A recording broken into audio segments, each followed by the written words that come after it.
Welcome back, ladies and gentlemen. SepNoSia, welcome back your presence. Now we're in the second part of the video rush. We're gonna do this. We're gonna make up for lost time and get back on the groove, on the story, on this beautiful wedding preparation years before the actual one. Don't worry, Sai. I know all about it. So just be honest, okay? All right, let's just get to it. Fucking Karasu, man, just a troll of troll. You know, not many people realize that Sai is a tsundere. Yes, even he knows the term. Yeah, I think he is. He's just not being honest. He knows, like, finally my daughter, she's gonna get married to such a dependable man. But he's just refusing to accept the fact. So it's okay. It's alright, Sai. I know. Tsundere my ass. I was just being considerate, damn it. Fine, you know what? You can brief those two without me. Oh, now he's pissed. Whoa, he actually left. It appears as though I took things too far. Sai is a serious person by nature, so he's surprisingly susceptible to this kind of mockery. I never would have guessed. So I always seem so invulnerable by it during training or at meetings, but here in this room with his daughter and boss on either side of him, I suppose even Sai has his weaknesses. Oh, everybody has weaknesses, my friend. Everyone. So, what did the two of you do today? Oh, you know, the usual. We start off the morning by going to an arcade and grabbing lunch. An arcade, you say? How wonderful. And then, what did you do after lunch? We went to the movies. Aha, I see. That is indeed a popular date spot among teenagers. So tell me the details. The details? You know what I'm talking about. What did you see? Was it a romantic movie? Oh yeah, it was so romantic. Oh my god. Zombie-loving humans. This is so new. Aha. I knew it. And how did it go? Did you two sit together? Did you share a drink? Did you hold hands? Did you Alright, that's enough. It was just a movie, okay? They did not sit together. They did not hold hands. And they certainly did not kick. Sai heard all of that, huh? I thought he left us alone. I guess his paternal instincts were just too strong. Maybe I should mess with him a little. Oh, this is actually teasing him might be a much better thing to do, but you know, I think we have enough jokes for today. We gotta get our shit on. No, I should really know better than tease Sai. Back so soon, Papa? You must have wanted to hear about their date more than I did, huh? And rather the juicy part too. You lecherous old man, you. Oh my god, he is definitely the best character in this visual novel. Yep, he is getting the top spot favorite character. Such a troll. You're out of your mind. They did nothing of the sort. Misa would never really now? What do you say, Misa? Have you two ever embraced before? What do you think you're asking, my daughter? She would never. Oh, such a.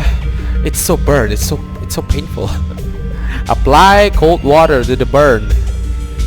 Shots fired. Well, it wasn't the kind of embrace Karasu was talking about, but I suspect he knows that, given how he worded the question. After playing down what really happened and successfully calming Sai down, the four of us eventually returned to the topic at hand. Okay. I then made a quick phone call, leaving a message on the answering machine at home to let Sara know that I wouldn't be back until after she went to bed. And sure enough, before I realized it, it was time for our usual Friday night meeting. Upon arriving at the usual place at the usual time, I found myself confronted by an unusual sight. Oh, what is that? Waiting in the meeting room were Sai, Karasu, and Misa. There was still no sign of Violet or Vincent, and more notably, Kane and Leon had failed to show. Still no sign of them, huh? Now even Kane and Leon have vanished without a trace. Even after waiting in the meeting room for half an hour, none of the others had shown up. Probably they are really dead this time. Ordinarily, I would have thought they simply couldn't make it or they had reported to Sai already. However, what?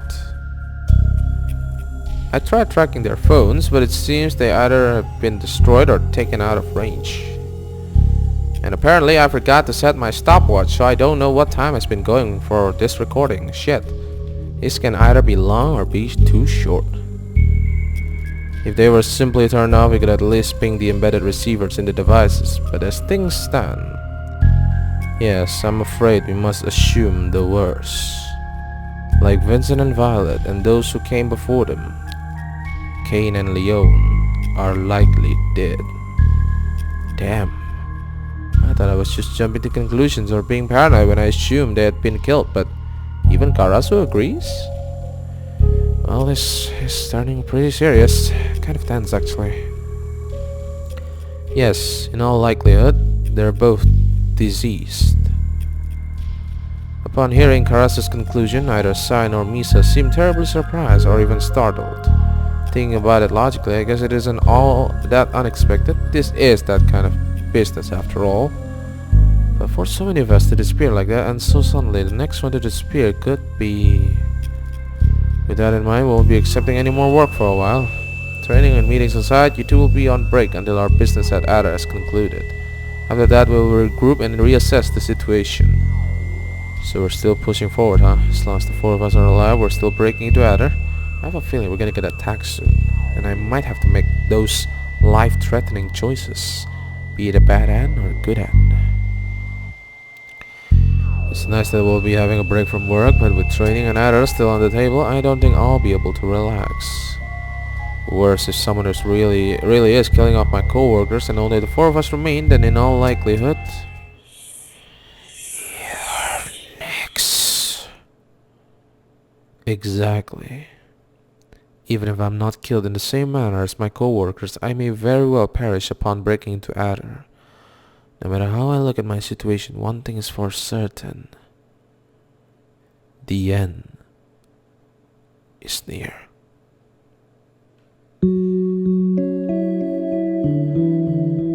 As I trekked back up to the surface world, I breathed deeply, slowing down my heart rate and calming my nerves.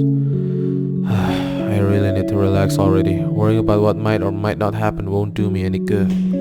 Besides, as long as I keep on my training and follow Sai's instruction, I'm sure we'll be... What? Misa? The moment I reached the parking lot, Misa ran into me from behind with surprising force. Misa followed me all the way up here. I didn't hear her at all while we were ascending the staircase. What's wrong, Misa? Couldn't wait until Sunday's meeting to see me again? Oh no, don't tell me. No. Guess you isn't here to play around. So you're worried too, huh? It is pretty unnerving knowing that we could be targeted next. But as long as we're careful, I'm sure nothing bad will happen. And in your case, I doubt anybody would be stupid enough to risk invoking your father's anger. Yeah, I mean, come on. You're gonna fight Sai, that's kind of suicide. Still nothing, huh? I guess Misa isn't naive enough to believe that we're out of harm's way. Worse, I have no knack for consoling people. At least in Sara's case, I have a good idea of how she'd react and how to comfort her, but as for Misa... When it all comes down to it, I don't have a clue how to handle this girl. We may have spent a lot of time together, but all Misa and I usually do is play around and work. I have no idea how to reassure her in this situation like this. Guess I should just leave that to her father. Well, I have to get going now. My sister may be asleep, but if she wakes up when I'm not there, I'll never hear the end of it, so... See ya.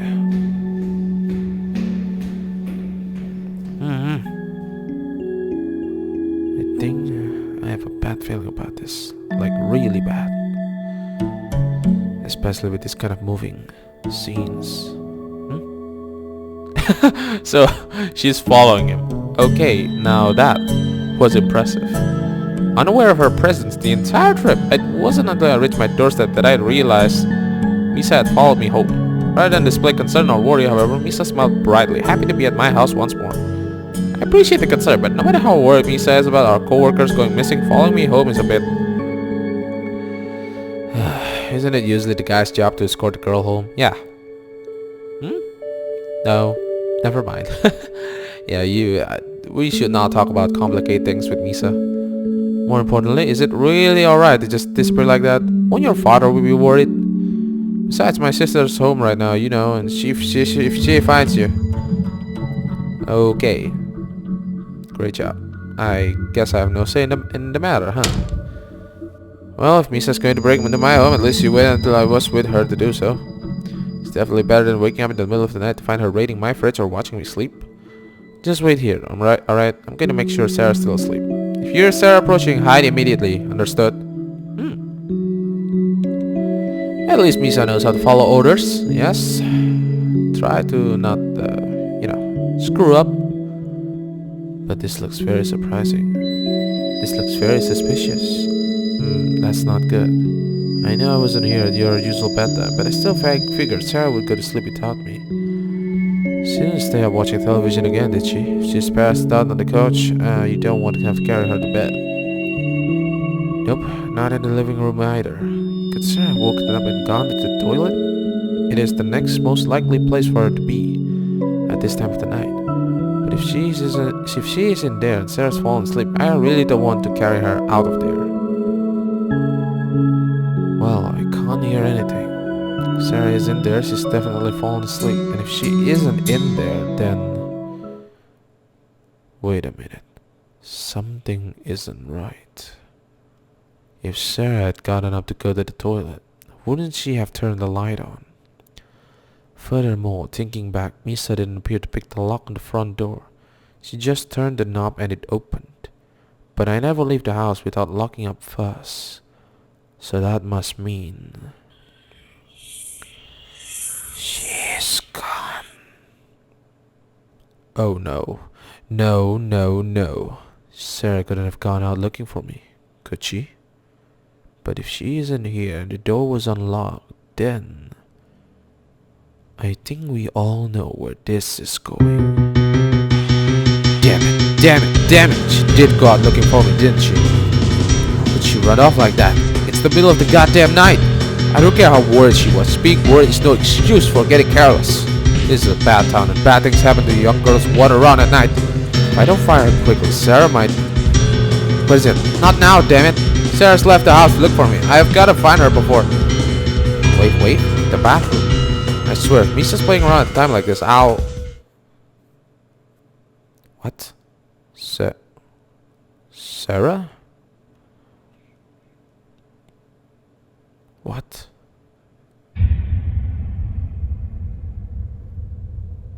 Chapter 15. Sickness.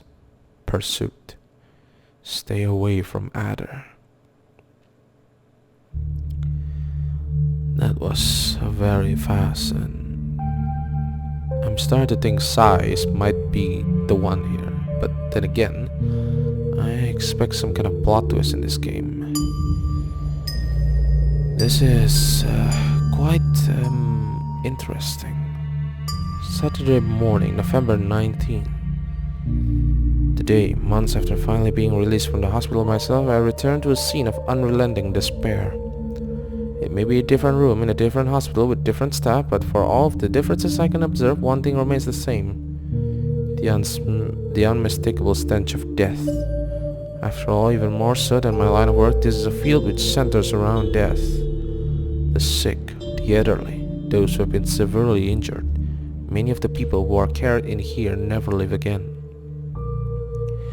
I really shouldn't be unsettled by that fact. After all, though I may be relatively new, I suppose I am a killer. But in this case, it can't be helped.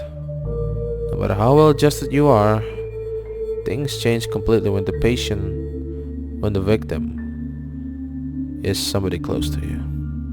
Having lost my parents during my own recent stay in the hospital, I was obviously in no hurry to return, be it as a patient or a guest.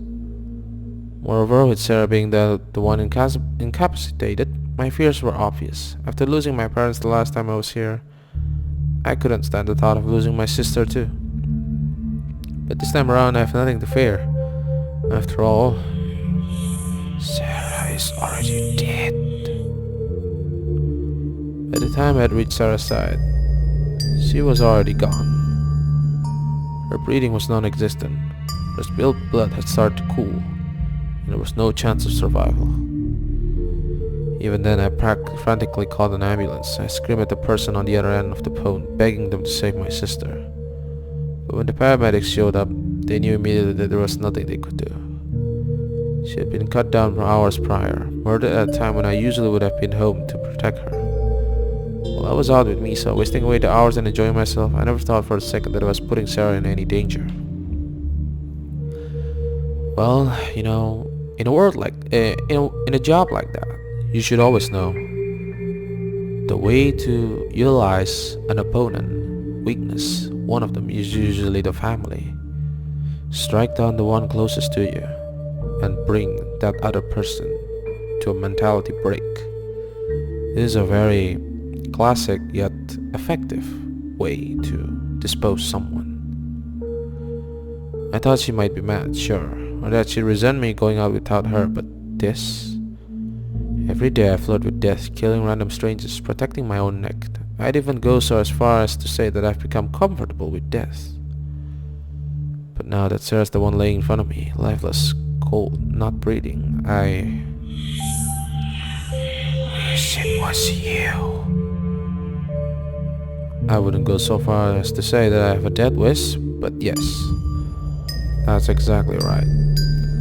I'm the one who's been putting himself at risk. I'm the one who's been killing people for money. I'm the one who invited violence and deceit into our house. So I wouldn't say... Why should Sara have to die? Why aren't I the one being punished? Every step of the way I've done terrible things. Every day I kill people without remorse. I'm the one who should be dead, not her. And yet you're alive. Indeed, I am. My parents are dead. Sara's dead, my co-workers are dying, but I'm still here. Despite the danger I've been facing, the constant risk of death, I'm alive. And because I'm alive, I can still make them pay. Seems either is gonna be a bloodbath the world shall never forget. Whoever did this to my sister, they're obviously affiliated with Adder. And going by their message, they want me to abandon my mission. But by targeting my sister instead of me, they have made a big mistake. Yes, the worst and final mistake they will ever make. Until now, Sara's been the only voice of reason in my life. She was the only one holding me back, giving me a place to come back to. So without Sara by my side, all I have is my job. I'll find whoever did this to my sister, no matter what it takes. I'll rob Adder blind. I'll help Karasu destroy their business. And I'll do everything in my power to annihilate them. And when I find the person directly responsible for Sara's death, the one who took her life with their own two hands, I'll eviscerate them. I'll cut them open like a trout, rip out their intestines and dump their mangled corpse out in the open. I'll tie them to a chair and slowly peel back every inch of flesh in their body, enjoying every moment of their suffering. I'll fucking kill them. But shit. Sorry, Misa. I was getting so out of control. But Misa, as my thoughts began to rapidly deteriorate. Is that how you call it? The one to break my internal struggle was Misa, the girl who had been right beside me when my sister's body was found. She traveled with me to the hospital, stayed up all night beside me as I waited for my sister's body to be released, and even now refused to leave me alone. Misa. Well, what am I even doing here?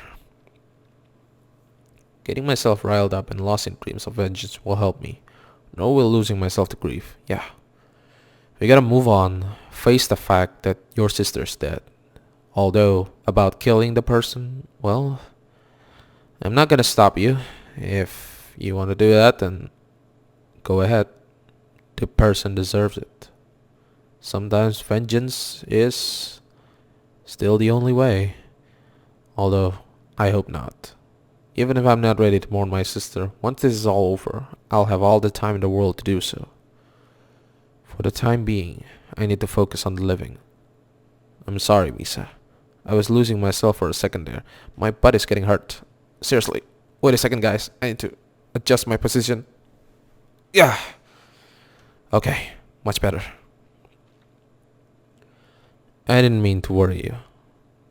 Well, at least you have Misa, Suoh. Well, at least she cares a lot for you.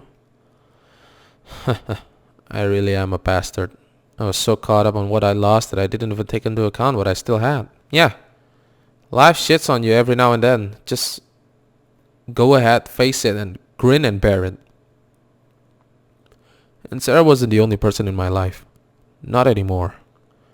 Misa, this kind, caring, considerate girl, she's been right beside me this entire time, and I just took her presence for granted. But not anymore. I'm not going to let Sara's fate befall Misa too. Nor am I going to leave her alone. I'll learn from the mistakes I made while Sara was still alive, and make sure never to repeat them. Yeah. I have a great ass feeling this is going to be a great video, or maybe the next one. 4 days later. Wednesday morning, November 23rd. It's been less than 1 week now since my sister left this house, and her presence has been sorely missed. You say so much about presence, it actually hit me so hard. I am all about presence, you know. Welcome back, guys. Your presence is so needed. Aside from the obvious emotional torment of losing Sara, there's been an unforeseen physical aspect to her absence as well. And I just don't mean the fact that she isn't here. Without Sara around, many of the things I've taken for granted have come to light, revealing just how hard she worked while I was killing my way to a paycheck. Dishes piling up, clothes and towels not getting washed, meals being skipped, dust accumulating. Or at least that would have been the case if not for my fellow loner. And I got an achievement, silver lining. What is that? Good morning, Misa. Busy making another glorious meal to start the day?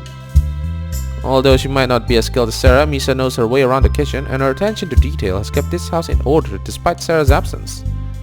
We got ourselves a new little sister, and probably not just as a sister, something else maybe. In fact, I have little doubt that it's due to Misa's typically solitary lifestyle that she's fit the role so well. For a girl like Misa, always on her own, it's only natural that she'd develop these skills. Whatever the reason, if Misa weren't here to babysit me and to see me through this, I don't know what I'd do. That means you also gotta learn how to adjust yourself alone. It's not as though I can't get through the day without Sara. As hopeless as I might be, I'm not so dependent on others that I can't live on my own. Okay? But in this period, without any work, anxiously waiting for our rapidly approaching deadline, Misa's presence has helped me more than I'd ever admit. Presence! In fact, as long as Misa's here, I thought that was my phone, but actually it's the phone in the... My thoughts interrupted by the vibration in my pocket. I fished out my phone to check on the reason behind the disturbance. It's actually kind of weird seeing that picture all over again, still locked. I opened the text messaging application and found a single message from Sai addressed to both Misa and myself. Misa, Suoh, meet us at the usual place. Come prepared to work. Wow, Sai really doesn't mind words. Short and straight to the point, just like Sai himself. Well, it's the Sai we all know and love. And to tease. I briefly stopped in my bedroom to grab my weapon, work clothes, and money for travel. While I was there, I grabbed the same for Misa, who was quick to make herself at home upon moving in with me. Oh, so now she lives here. Misa, message from Sai. Time to go. Well, we're really turning into a husband and wife here. Ooh. Well, now she's mad at me. Bad timing. I knew. He could have at least waited until we finished breakfast. Come on, you can finish cooking later. Just make some toast and get change. I guess not, huh? Well, it's not like he said we needed to go right this instant. We'll leave after breakfast, okay? She's really care for you so much. You are, well, I'm not gonna say a lucky man to have your sister killed, but you actually are a lucky man to have someone else to actually do this for you. Okay, just gotta face life on. Okay, I'm all for you, Suoh. I already said that so many times. I'm gonna back you up this till the end. I promise. Alright, let's do this. Let's do this shit. After waiting for Misa to finish making breakfast, the two of us ate together slowly, expressing no urgency in our actions. Okay, you don't have to say that. We double checked that I grabbed everything, washed our hands, cleaned the dishes, and did everything we could think of to make sure that things were in order. Finally content with ourselves, we then walked to the bus stop, waited for a bus, and rode until our stop. Took you long enough. I contacted you over an hour ago. Well, apparently your daughter really wants to be my wife, so, you know, it's her decision. I knew Sara would be mad. Oh well, so serves him right for not giving us a deadline. Well, it could have given us a bit of warning. Misa and I were in the middle of... Oh ho ho! Pray tell what that insensitive nuisance Sara interrupted. I'm just saying we're in the middle of, and it is in an instant like, oh, I know what you're doing. God damn it. You did this twice. We're gonna see more of this, I think. A morning rum, perhaps? A fight over the bed sheets? Or maybe the two of you were about to strip down and... Enough already. Must you do this every freaking time? Yeah, it is. This is what makes it interesting. Funny how the wordplay here is so good. We're in the middle of breakfast, not those. We're trying to work. Just get out of here. Hey, but this is my office. I think she actually wants to do it. Although we don't have that kind of relationship Carson implied, Misa and I have been pretty close lately. Maybe soon more than close. You two might merge together. I mean, no, never mind. Don't pay attention to what I said just now. So I would snap in a heartbeat if you know that we've been sharing for a bed or that Misa's been playing housewife. I think we should do that. One time later, we really gotta do that. So then, now that the distraction is gone, what were the two of you doing? I thought you want us to go straight to the point, to work, Sai. Why would you ask? I mean, father. I'm gonna start calling him father. And of course, Karasu's words got to him after all. Sai asked the same question during our Sunday meeting and again amid training on Monday and Tuesday night. Misa was in the middle of making breakfast. That's it. Oh, I see. If we tell you the whole truth, you might go to a hospital because of a heartbreak. So that makes sense. Of course, you'd be eating breakfast at this time of the morning. This is so funny. For crying out loud, Sai, just calm down. You know I'm a dependable person, okay? She's gonna be fine. She's a beautiful young girl ready for the times. She's ripe. Anyway, now that we have gotten that out of the way, so I've called you and Misa here this morning for an urgent assignment. Okay, finally we get to go to the point, the serious one. Let's do this. We have finally gotten a fix on Leon and the others, or on their phones at least. I'll be going after Leon and Kane. I want the two of you to track down Violet and Victor. Victor or Vincent? Is this a different translation? I'm very sure it's Vincent, not Victor. Who the hell is Victor? Track them down. I think it might be an error in translation, or they forget the real name of the guy. Or maybe his real name is Vincent Victor. I don't know, but I'm very damn sure the name is Vincent. If they've disappeared for this long without word, then how do we know that those four are really the ones you have traced? Yeah, couldn't someone have just taken their phones after killing them? I was getting to that. At this point in time, we're working under the assumption that one of the two scenarios is playing out. First, those four have gone rogue. They purposely moved out of the city to avoid detection and have now returned. Second, they were all killed and their phones were taken from them. In that case, we can assume we're being lured away from base. Either way, the simultaneous disappearances and re-emergence mean that this is likely a trap, so you'll need to be on your guard. Okay. Normally, we'd scout the locations out first, then gradually move in. But with the timing and our resources being what they are, so our vacation is being cut short in favor of recon work, huh? Alright, let's do this shit. I should have known. Let's find out who's those fuckers that done this to my sister. They're in for the biggest trouble ever. Nice place! Oh, this is the luxury room. It actually looks kind of small though. Thursday morning, November 24th, following yesterday's conversation with Sai, Misa and I received the coordinates of our targets and began moving out. We traveled most of the day, swapping between numerous buses and trains while eating on the run, and eventually we closed in on the districts in which our targets allegedly reside. We took the time to go shopping very briefly, buying clothes and food to last us the night, then headed to our hotel room, which Karasu had arranged ahead of our arrival. Alright, fancy. I know Sai said this was a possibility for me, but I never thought I really would be staying in a place like this while on the job. Well, we at least got something. This drifter lifestyle might not be so bad after all, if we get to live like this every day. Heck, I slept better last night than I have in months. Rather than sharing a single bed with my sister, I got an entire double bed to myself. Yeah, I love double bed. When I sleep alone, it's just so good. Feels like I don't want to wake up. I want to sleep for 15 hours or something. I could really get used to this. Oh, you should definitely get used to this. Oh, surely. Shortly after we arrived at the hotel, Misa and I went to bed, leaving aside fantasies of room service and watching TV in bed for another time. Relax. We took a double bed each rather than sharing one like we had been at my place and drifted off into a well-earned slumber. Now awake and refreshed after a good night's sleep, Misa and I are ready to...